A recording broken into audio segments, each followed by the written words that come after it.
They mostly live out of sight, hidden in the soil.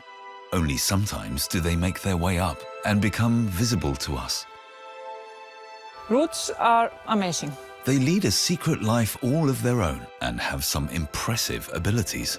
Roots are fascinating miniature reactors that keep the shoot of a plant alive and, as such, keep entire ecosystems alive. For far too long, roots have been neglected by the world of research. The plant doesn't stop at ground level. There's still a whole lot under the ground, and that should not be forgotten.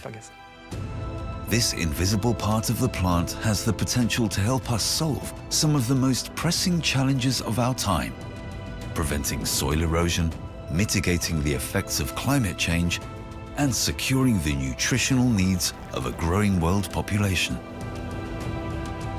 Here, scientists take a closer look at this concealed world and bring it into the light.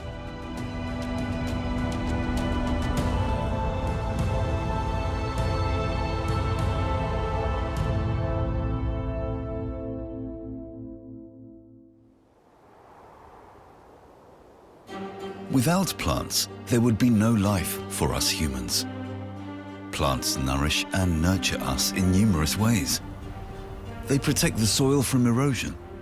Without them, there would be only wasteland. An extreme example of this is Iceland. Most of the island resembles a lunar landscape. The soil has almost completely eroded. Virtually nothing grows here. Edda Sigurdis Oddsdottir is on the road with her team to plant trees and once again bring life back to this bare landscape. When Iceland was settled more than 1,000 years ago, it is estimated that more than somewhere in between 25 to 40% of the country was covered with wood. The land use, and then we had also a colder period and we had increased volcanic activity. All this together had the effect that we almost got rid of all our forests.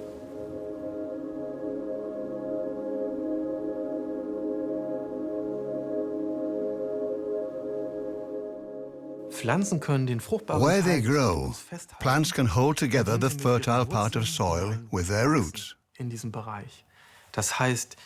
The plant protects the humus from being washed out or blown away by the wind. But what happens when the plants disappear?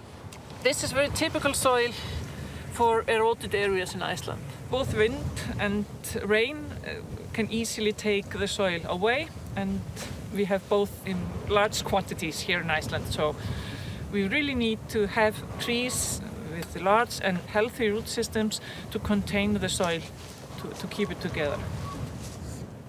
Now, the Icelanders are giving nature a helping hand.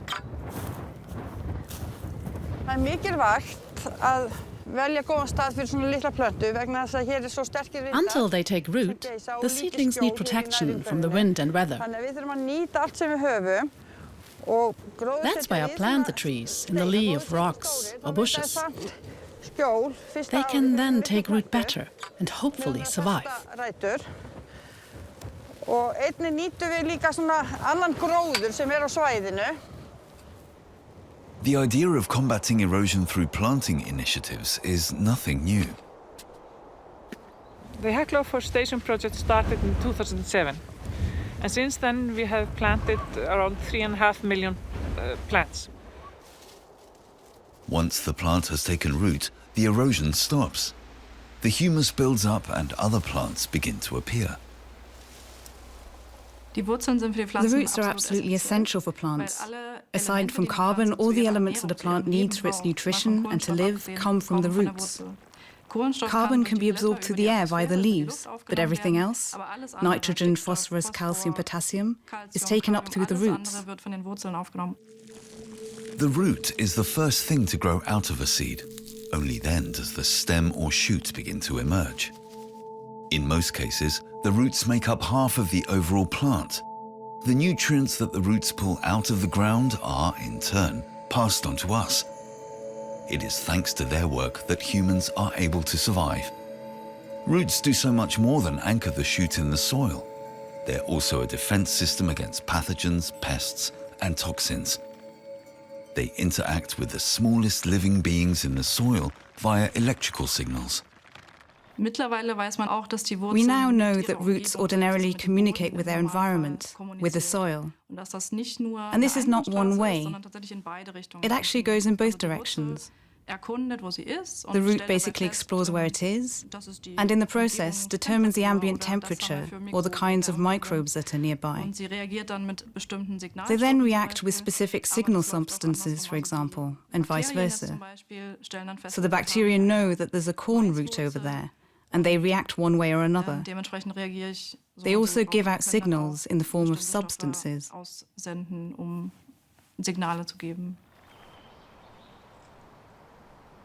At the Jülich Research Center, Josefina Kant and Robert Koller are shedding new light on the life of roots.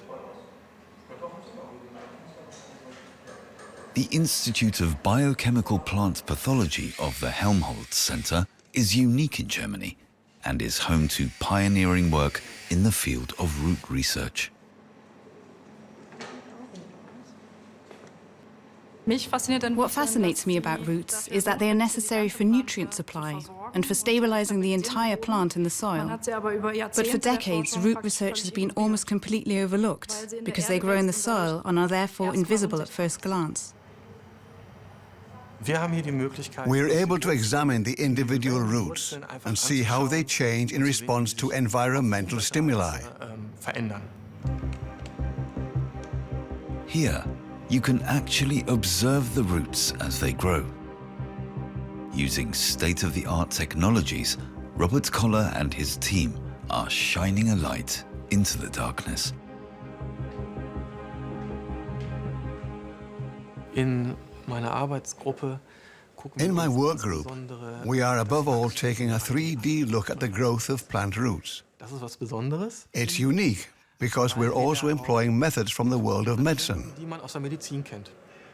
One measurement principle that we're using is magnetic resonance imaging.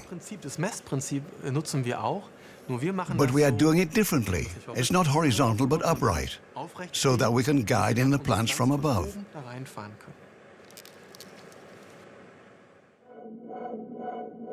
Thanks to radiology, it is possible to illuminate the roots in the soil while they're growing, giving us a dynamic perspective inside the living roots.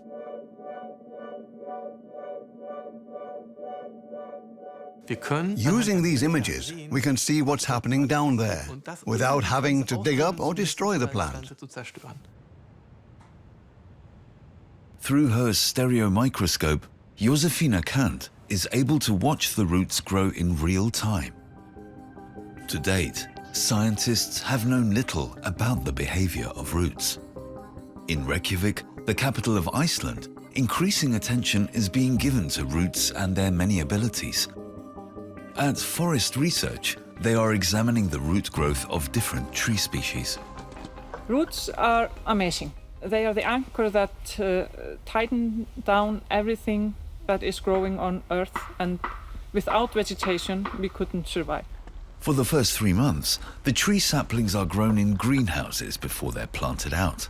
Alongside native birch, there's also larch, pine and spruce. For a long time, root and soil studies have been neglected. It has been called the black box. And the reason for that is that it's more difficult to see what is in the soil. It's easier to analyze what is above ground. You can see the plants, you can see the insects, you can see the animals. So it's much, much easier to analyze and research that. What we do is that we take the plants and we wash the roots, and then the plant with the roots are scanned, and we will analyze the root length, how much root is just growing, the new roots, how much is dying, etc. The shrubs and trees must be able to adapt to climate change whilst also preventing it. Climate change has many effects on afforestation projects and afforestation progress in Iceland. With warmer temperature and warmer climate, we can expect that the tree species and clones we are using today will not be the same tree species and clones as in 50 years.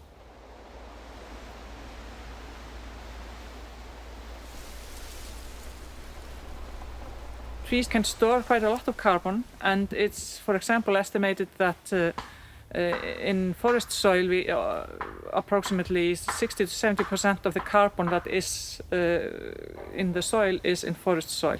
So the forests and the forest soil are quite important for that. And the way for the carbon to get into the soil is through the roots. In the course of photosynthesis, trees absorb carbon dioxide from the air. They release the oxygen back into the atmosphere and store the carbon throughout their biomass, including the roots and even in the soil.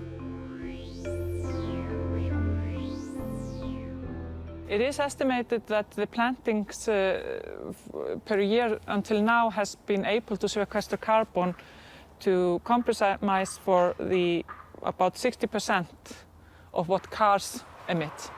We are facing a great crisis with the climate change.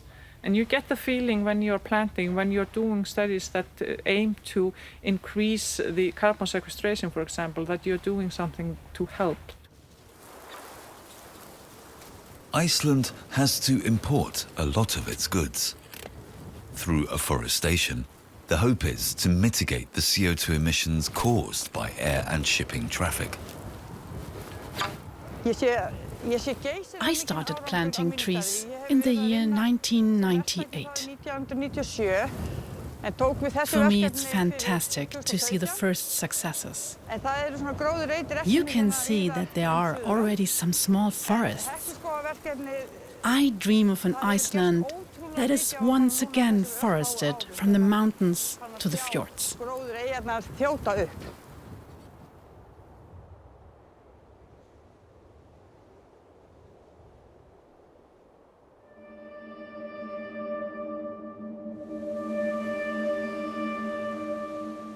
CO2 emissions from traffic, industry and private households all contribute to global warming. Plants absorb this climate-damaging gas. At Jülich, they are researching exactly how this process occurs. Pflanzen nehmen CO2 auf. Plants absorb CO2. What we are able to do here at the research center is radioactively label the CO2, which means that we can track how the CO2 is absorbed and how it is then distributed in the plant. Basically, we are using radioactivity to make it visible. As far as I'm aware, that's currently a unique approach.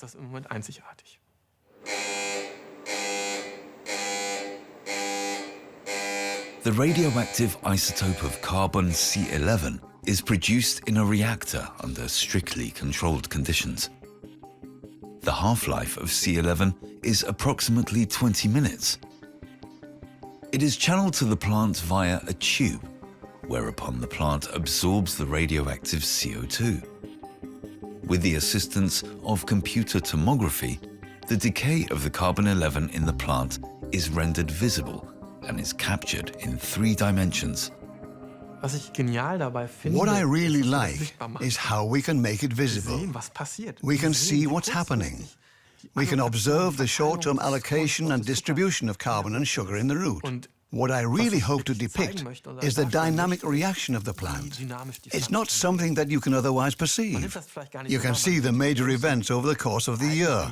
You can see the seasons. You can observe how a tree grows from one year to the next. But showing and really interpreting how quickly and dynamically a plant reacts to stimulus really requires a lot of concrete data. That's one of the goals I would like to realize at the research center. The more we understand about the concealed part of the plant world, the better we will be able to tackle the challenges faced by humanity. Modern fertilizers are usually mineral-based. To produce phosphate as fertilizer, you have to mine for phosphate rock. And of course, this is a finite resource, just like coal or oil. There's only so much of it available. After decades of intensive agriculture, our soils no longer contain sufficient nutrients for optimal plant growth. For too long, The approach to pesticides and fertilizers has been more is more. Jan Ritter wants to change this. His plants must be able to grow well on depleted soils without polluting the groundwater through the excessive use of fertilizers. He's conducting an agricultural experiment and is sowing grain on a variety of plots. Here we're sowing 350 grains per square metre. Our main focus is on the roots. I hope that we'll see clear differences in root growth, which will ultimately be reflected in the yield. The seeds are an unusual colour. Jan Ritter has developed a means of helping the grain grow after it's sown. Instead of chemicals, he's setting his sights on organic ingredients. The additive contains components of plant extracts and microorganisms. In here are over 20 different substances, including macronutrients such as phosphate, as well as small quantities of nitrogen and potassium. We're most vulnerable when we're babies, and it's the same with plants. If we can strengthen them in their most critical phase, and above all reinforce the stability of the roots, then this can have an unbelievable effect on the life of the plant.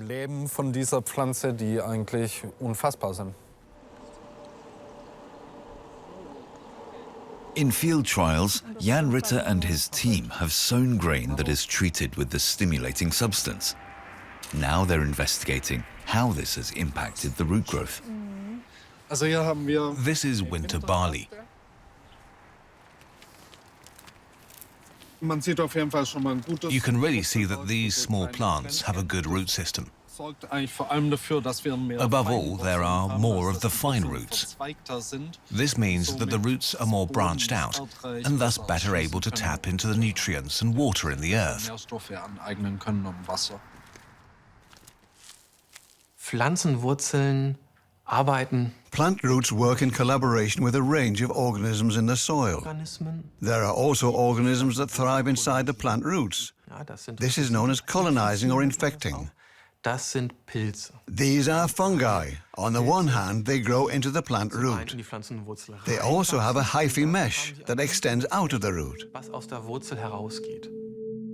Through these fungal filaments, the plants are able to reach nutrients and water that are further away and transport them to the roots. Jan Ritter is recruiting these fungal assistants for his investigations. This is another variant. These are the aforementioned biostimulants, growth-promoting agents, which we've also combined with an endophytic fungus. The root can absorb more nutrients with the fungus and is even able to get hold of phosphate, for example, which would otherwise not be available to the plant. If we have a lot more of the fine roots and more root in general, the plant itself can tap into so much more.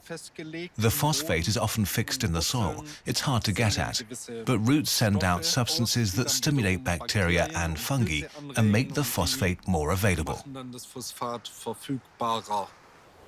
This is quite some achievement, as the world's reserves of phosphate are dwindling. Experts estimate they will be gone in less than 100 years from now. In the case of corn, we know that we can cut by half the amount of phosphate fertilizer, which is also placed directly under the grain. In the laboratory at Osnabrück University, Jan Ritter is investigating the effects of treatment with the biostimulant and fungus and what this could mean for root growth.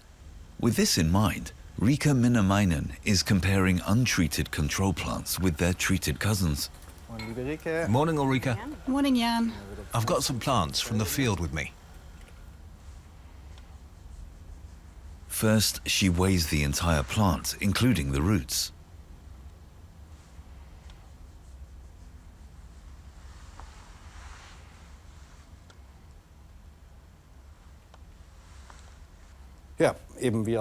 Exactly as expected. The control has the lowest total plant weight, followed by our biostimulant mix. Thus, the clear winner is the variant, the biostimulant together with the endophytic fungus. The key to their success is in the length and mass of the roots. The root mass is immensely important. This is how they supply themselves with water and nutrients. So if there's greater mass, there's also more lateral branching off, and thus an exponentially larger surface area over which the plant can absorb water and nutrients. When agriculture and soils are in harmony once again, there will definitely be no need for additives such as this. That should be our goal.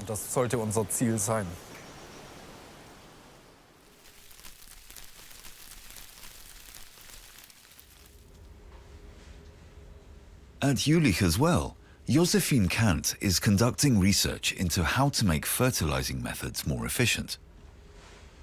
As well as protecting the environment, this is intended to help agriculture to become independent from finite resources.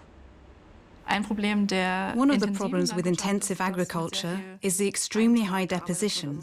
There is a huge amount of fertilization, especially in the European landscapes. A particular issue is the quantities of nitrogen and phosphorus that are used. The plants are unable to absorb it over a single season of growth. As a result, it is released into the groundwater and from there is transported to other water cycles such as rivers and lakes. The nutrients are washed away, allowing the algae that feed on these nutrients to flourish. But can we take advantage of this? What we are ultimately trying to do is replace part of the fertilizer with algae.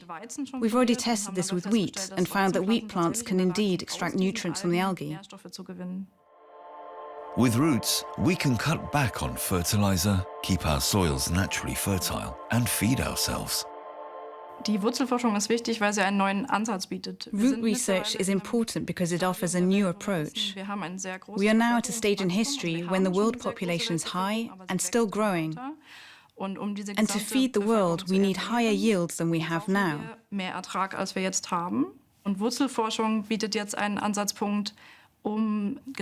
Root research now offers a starting point to make our staple grains, wheat or corn for example, simply more productive in good years and more stable in stressful years. We will soon have to feed 10 billion people. However, a further intensification of arable farming is not possible, as it would simply be too damaging. In Sweden, agricultural scientist Linda Maria Mårtensson is researching an alternative solution. So what we see here is annual wheat, so it grows for 1 year.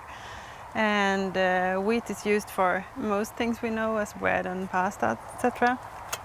Linda Maria of the Swedish University of Agricultural Sciences thinks that the problem is in our overbred crops. It's a very tiny root compared to the length of the straw and to the seed size. It's quite a strong stem, but yeah, if this was a tree, you could imagine that just one push of wind would make the tree fall. They are not very good at coping with weather events. Modern wheat plants have low growth of about ½ meter, with a robust ear, which is the yield, and a thin stem. And we have no idea what's happening under the ground. We now know that wheat roots can easily extend 2 meters, and in some cases 3 meters down. These intensively bred variants are often unable to take root at such depths, resulting in an inadequate supply of water in the dry years, which in turn reduces the yield. Our grain has been bred for optimal yield under optimal conditions. But it has not kept pace with the challenges of climate change and of depleted soils. In these Swedish field trials, they are growing an alternative type of grain. Even its appearance is very different.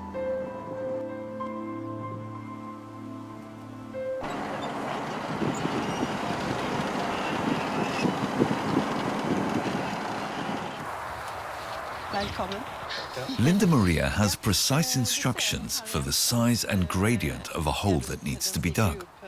She's going underground, where she wants to take a closer look at the soil profile and roots of this alternative grain.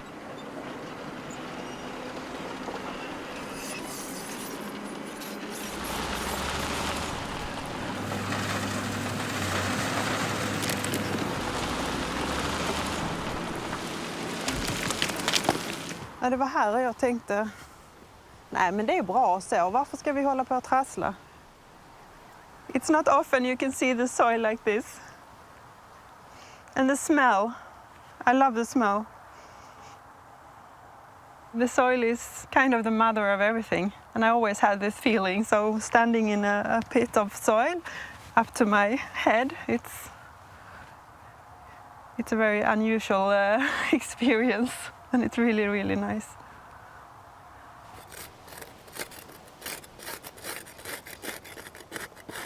Here we have a crop that is perennial.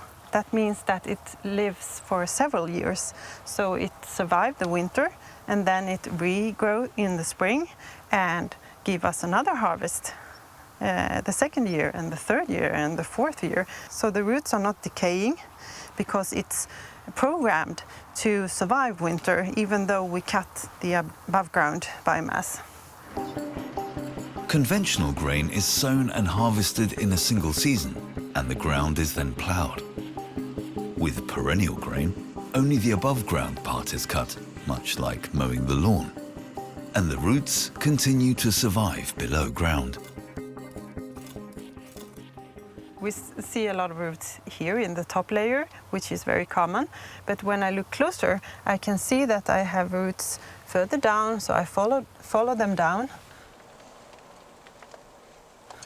And I actually can find roots all the way down here. And it's kind of 1 meter down. So if the root can come further down, the associated plant or crop will be better at surviving when it's dry. This will be essential for our future survival, as our soils can store less and less water, and there will be increasing periods of drought. Without the roots, the soil is nothing. So the root provides this hotspot of life in the soil, because this is where all the small guys are hanging around. It's like a pub or a restaurant. To put it extremely simply, but that's how it is. A plant root is like a big city for us. There's a lot of life going on down there. The rhizosphere is the part of the soil that is directly influenced by plant roots.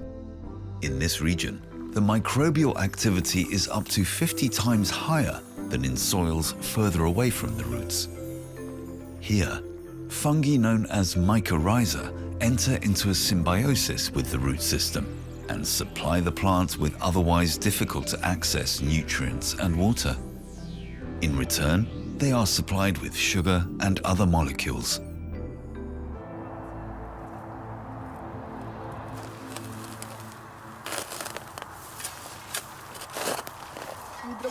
Should I put it down maybe?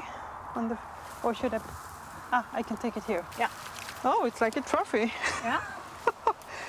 Nice. Linda Maria and her colleague want to compare the different types of grain, digging up the perennial wheat and carefully freeing the roots of soil.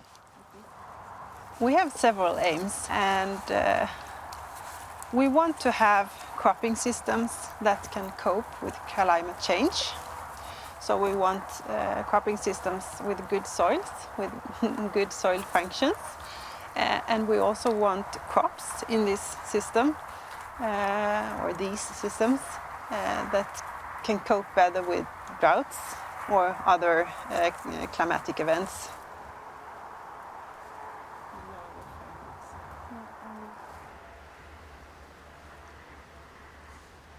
This is the annual crop, the wheat, that we are quite used to see. A straight, strong straw with a quite rich axe on top and tiny roots. On the other side we see the perennial crop, so its seeds are much smaller, but we can see the big roots that it has. It's like comparing a small and a big house. Perennial plants with longer and more stable roots can help us to maintain soil fertility. The disadvantage? They bring lower yields, for now. What we actually do when we are cultivating this crop is that we feed the soil. And if we feed the soil, we feed people in the long run. I think that this project has the potential to contribute to saving the world.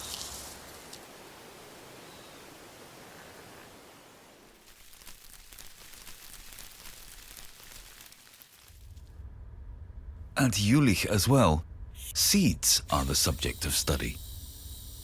Im Phenosieder vermessen wir jedes einzelne Samenkörnchen. In the phenosieder, we measure every single seed. We can look at the weight and volume of the different seeds. That's the density. And then we watch how the plant grows, how the stem and root develop. We also look at how this cycle comes around again. Dieser Zyklus eigentlich abgeschlossen ist. From the perspective of grain to grain, the seed is studied again the following growing season. At the Jülich Research Center, a wide range of methods are being employed to investigate these all-important roots. At Jülich, we are specialized in making roots visible as they grow, without damaging them. Rhizotrons are like shop windows in the soil, behind which you can observe the roots. The great thing about rhizotrons is that you can watch the roots as they grow. There's no snapshot in time, as in classical research, but ultimately we can observe from the moment of germination by the seed to the end point of the experiment. A robot maneuvers the rhizotrons into a vast scanner that images and films the roots. In some experiments, the roots are scanned every day over a period of weeks.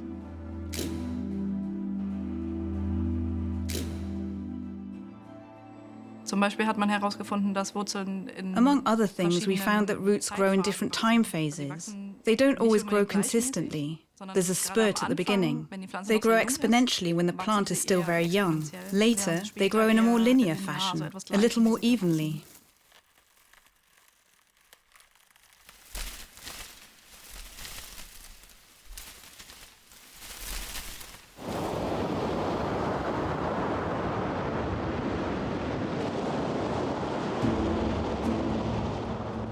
One-third of the Netherlands is already below sea level. With climate change, the sea level is rising ever faster. To date, protecting the coasts has necessitated ever higher dykes and storm barriers, bulwarks against the tide. The cost of repairs, new constructions and modifications comes to billions of euros every year.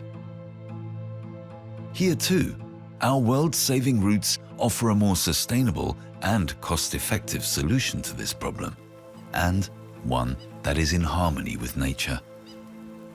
Lennart van IJsseloo works for the Royal Netherlands Institute of Sea Research.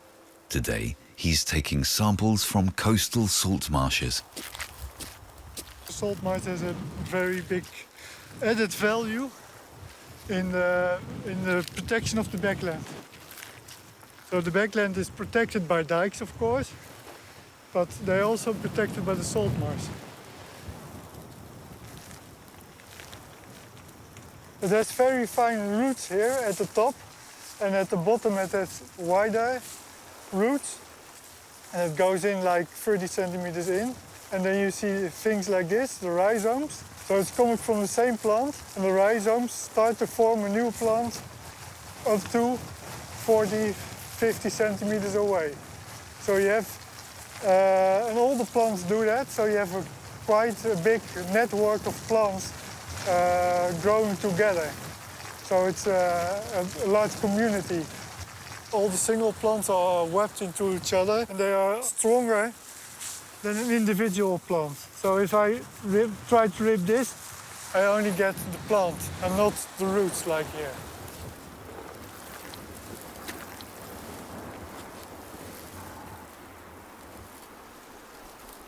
The plants stabilize the soil. Their networks of roots hold it in place.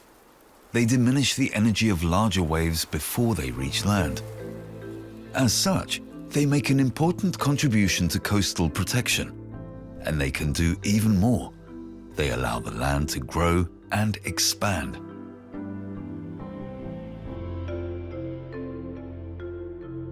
The plants make their home in places where land becomes sea, quickly pushing through the silt with their roots. In search of a foothold, they press together the soft layer of sediment. Now, neither the plant nor the seabed can be washed away. When the tide is in, the leaves of the plant filter even more sediment from the water and directly pass this onto the roots, which transfer it into the soil. In time, these salt marshes grow upwards. Hi, Leonard. Hi. Strong swells can erode salt marshes. In this wave channel, Tjeerd Bouma and Lennart are investigating how long salt marshes can hold the sediment between their roots. Plants that can survive in a high saline environment have distinctive characteristics. We see plants all around us in the world.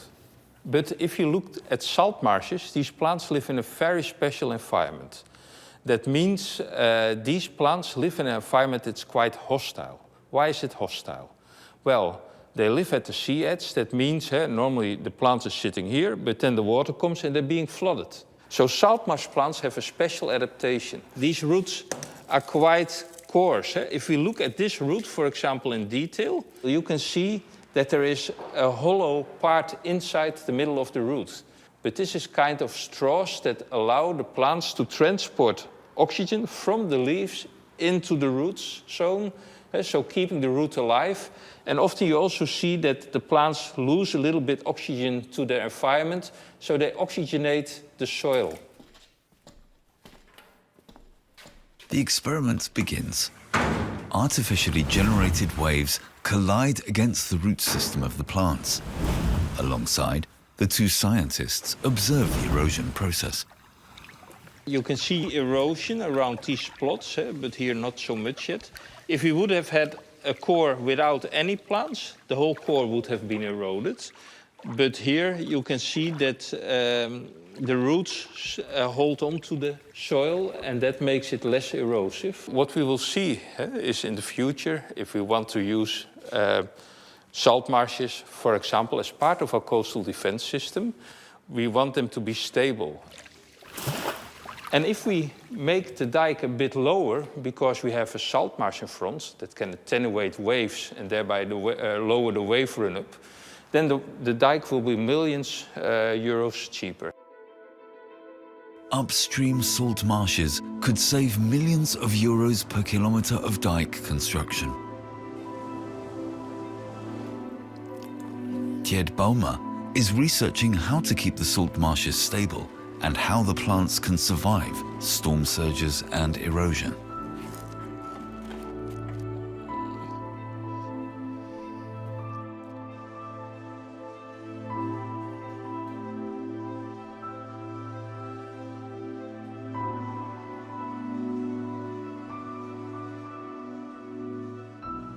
You have to imagine you're standing on this big tidal mudflat, and once a plant is eroded so much that it topples down, it gets onto the sticky sea floor, and then it won't be able to get up again. So those plants will die.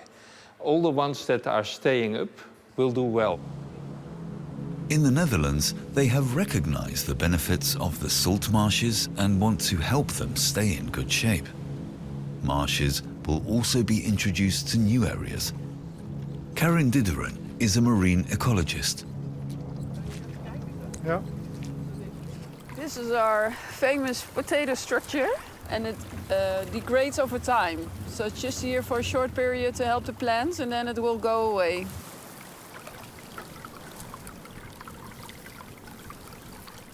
To give them a jump start, the plants are provided with a support structure made from potato starch. This decomposes over time. Small plants are resettled so they can form new salt marshes. From here, the roots will grow into the structure, and the new plants will come up in the structure. And then in the end, if the plants are enough biomass by themselves, they can also expand outside the structure. What we see is that in the new one, they will grow about 30 centimeters, and then the next year they will expand till 75 centimeters, so that's about how fast it goes. When there's nothing there, they will not survive. So the plants really need protection. The structure is a success, but what is more a success is the knowledge that we get from using this structure. And what we also see, so we started using it for marshes 5 years ago, but we now also use it for mangroves, for example. So this principle is the same for all kind of ecosystem engineering species. So it's not only so for the European marshes, but you can just use it in tropical marshes, and it's just something that a lot of plants need. So they need support in their initial phase.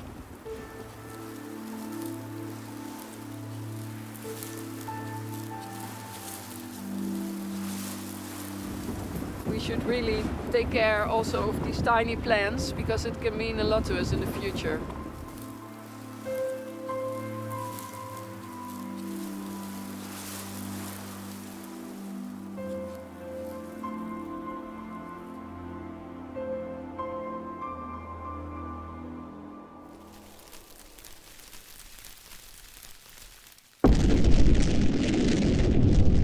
For modern communications and mobility, we need raw materials such as rare earths, germanium and other metals. These are extracted through mining. Freiberg in Saxony was once a mining town. Today the mines are silent. Now we can look to roots to harvest valuable raw materials. Oliver Wiche and his team from the Technical University Bergakademie Freiberg want to mine metals using corn. Rare earth elements is the collective term for 17 metallic elements. No major deposits of any rare earth elements exist that would be economical to mine. Basically, phytomining is mining using plants. We want to use plants to extract valuable elements from the soil with the help of their roots. Rare earths and other metals such as germanium exist in small quantities everywhere in our soils. The world is dependent on imports from Asia, but they are also to be found in soils all over the world. Invisible to us, plants can take them in through their roots. Of course, the root of the plant is just as important as the shoot, even if you can barely see it from above ground. The root has the task of supplying the plant with nutrients. Alongside these nutrients, those elements that are important to us, such as germanium and rare earths, are also taken in. The advantages are obvious. First of all, it's environmentally sound. With the help of plants that are already growing everywhere, we can extract elements that are incredibly important in all kinds of high-tech areas. Today, there are no real deposits of germanium. For example, germanium is a secondary product of zinc processing, or a byproduct of carbon dust. There are no major natural sources. There are deposits of rare earths, but none are in Europe. I mean, they're mostly in China, where some elements are extracted at great environmental cost. We want to do better than this. We want to offer an ecologically compatible alternative. But why do plants absorb metals? Grasses in general absorb a great deal of silicon. They are known as silicon accumulators. The grasses use the silicon as protection against being eaten. Because the silicon crystallizes in the leaves of above-ground plant parts, tiny particles accumulate in the leaves, making the plant simply inedible. There are mechanisms that transport the silicon into the plant, and they are unable to differentiate between silicon and germanium, meaning that silicon accumulators are also germanium accumulators. It's mostly a case of confusion, a quirk of nature, if you will. Corn is especially able to extract large quantities of germanium from the soil. The plants absorb the element via the roots and transport it onward into the leaves via the vascular tissue of the shoot. The elements are bound and stored in the plant cells. Corn, buckwheat, and sugarcane are just some of the plants that can absorb germanium. They transport the metal above ground without damaging the soil.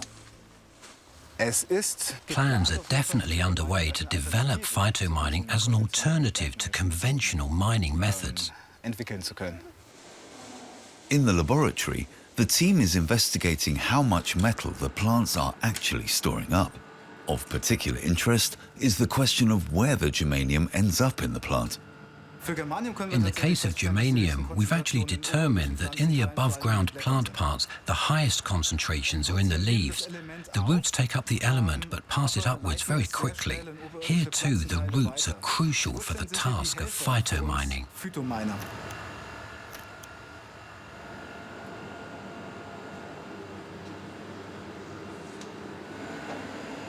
Oliver Wiche cuts and dries the roots and leaves. They are then ground and mixed with acid. From this liquid, a mass spectrometer can determine the concentration of germanium.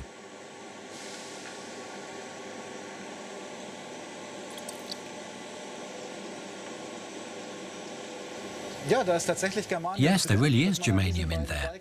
You can see it on these two bars, which are showing a clear measurement signal. As well as the germanium, we're also seeing a whole range of other interesting elements. This is lanthanum, for example, which belongs to the rare earths and which is also required in numerous new technologies, as are a whole range of other elements in this group. Lanthanum, as we see here, is usually found in similar concentrations to germanium. So in the future, if we want to make use of this entire pool of elements in plants, it will make sense to look at the entire spectrum and not just a single element.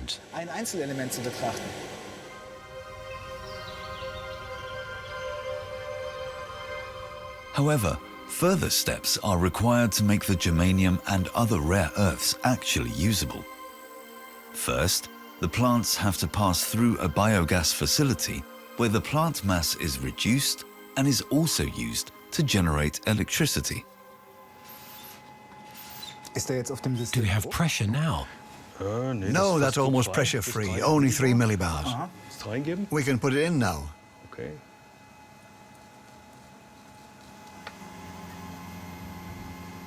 It's about to start. That's mixing down really well.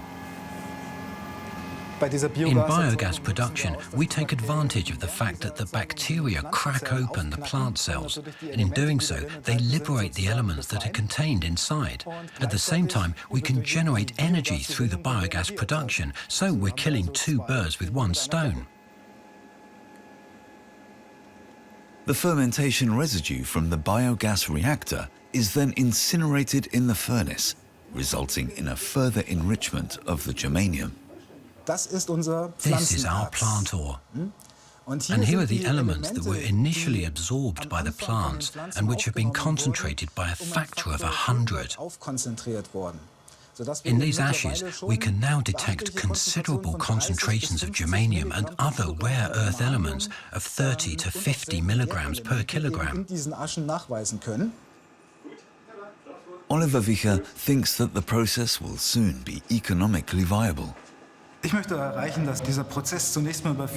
I would like this to be transferred to a pilot process that can be properly fine-tuned.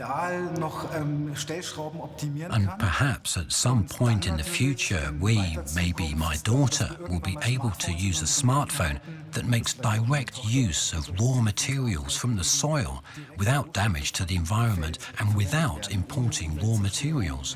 And I believe that phytomining can precisely bridge this gap. This would help us deal with many of the problems that we're facing. We can reconcile these two aspects of society and nature and help the two to coexist.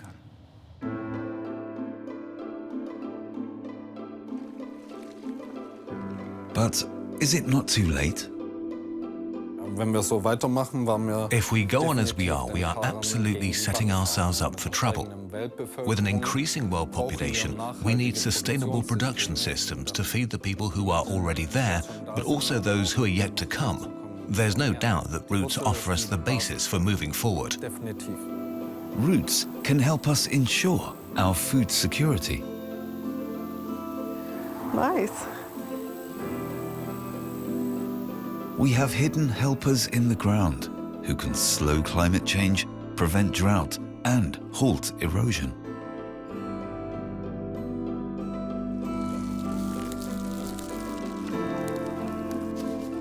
You can look at the tree roots as your mother's arms. It's hugging the soil and keeping it together and keeping it safe. Roots hold together the vital layer of humus. They trap climate-damaging gases. They alleviate storm surges and help protect against flooding.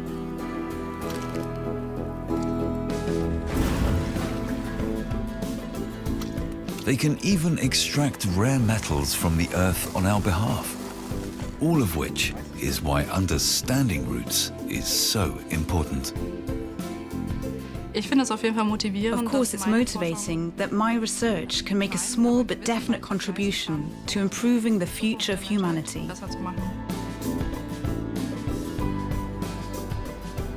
The more we find out about this hidden part of the plant, the better we can put that knowledge to use. At this time, we understand a certain amount. And there are still so many huge questions that are still to be answered. Loads of them. And if we try to do more and improve our understanding, then I believe we can cope better and master the challenges that we are facing.